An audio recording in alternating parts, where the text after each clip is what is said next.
أعزائي مشاهدي قناة شمس العالم الذهبية، برحب بيكم في فقرة جديدة من برنامج الصيدلية التي في بيتك.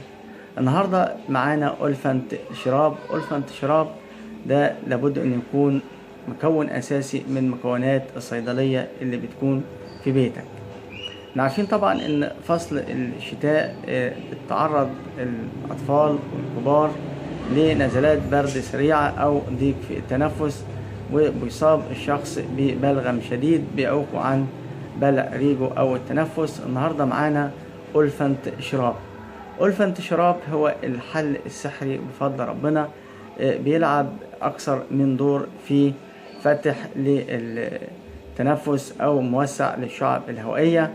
المكون الوحيد أو الدواء الوحيد اللي بيكون نادر ان هو بيكون طارد للبلغم ومذيب للبلغم في آن واحد. هو طارد ومذيب للبلغم، هو موسع للشعب الهوائية، هو مفيد جدا في تخفيف الاختناق او الشعب الهوائية، بيكون موسع للشعب الهوائية.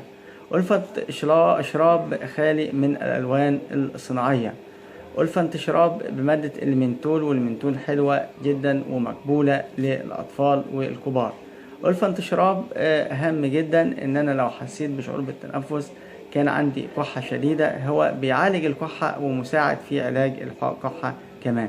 أولفنت شراب النهاردة مفروض ان احنا نكون على وعي بقيمته الدوائية، ان الله سبحانه وتعالى جعل لكل داء دواء، وسبب البشر او سبب الاختراعات او انها تكون بتخفف داء من خلال الدواء.